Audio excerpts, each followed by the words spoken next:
क्या आप जानते हैं महिषासुर की माँ पहले एक अप्सरा जैसी सुंदर कन्या गंधर्व कन्या थी। फिर ऐसा क्या हुआ कि वह भैंस बन गई। महिषासुर की माता महिषी ऋषि के श्राप से पहले एक बहुत ही सुंदर गंधर्व कन्या थी।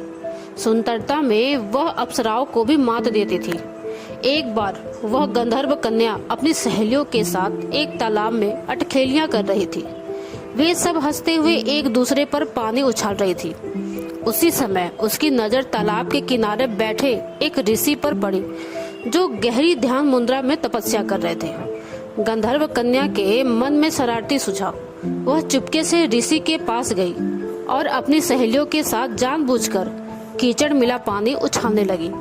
उसके उछाले हुए पानी की छींटें ऋषि के शरीर पर गिरने लगी और उनकी तपस्या भंग हो गई।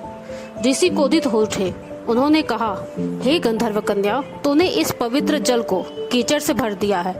ऐसा काम तो भैंस करती है, इसलिए आज से तू भैंस बन जा और भैंस की काया प्राप्त कर। यह सुनकर गंधर्व कन्या भय से कांप उठी। वह हाथ जोड़कर ऋषि की क्षमा मांगने लगी और श्राप वापस लेने के लिए गिड़गिड़ाने लगी।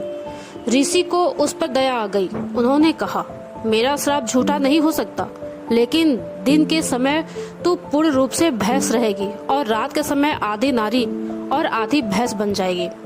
जिस दिन तू किसी बच्चे को जन्म देगी उसी दिन इस श्राप से मुक्त हो जाएगी। यह कहकर ऋषि वहां से चले गए। उसी दिन से उस गंधर्व कन्या का नाम महिषी पड़ गया। वह तुरंत भैंस बन गई। दिन में वह भैंस बनी रहती और रात होते ही आधी नारी आधी भैंस बन जाती। एक रात असुरों का राजा रंभ जंगल में घूम रहा था। तभी उसने महिषी को देखा।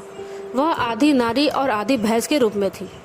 रंभ यह देखकर आश्चर्यचकित रह गया। उसने पूछा, तुम कौन हो? तुम्हारा आधा शरीर नारी का और आधा भैंस का क्यों है? तब महिषी ने अपनी पूरी कहानी रंभ को सुना दी। रंभ को उससे प्रेम हो गया और उसने महिषी से विवाह कर लिया। कुछ समय बाद महिषी गर्भवती हो गई, लेकिन कुछ ही दिनों में बाद रंभ ने देवताओं पर आक्रमण कर दिया।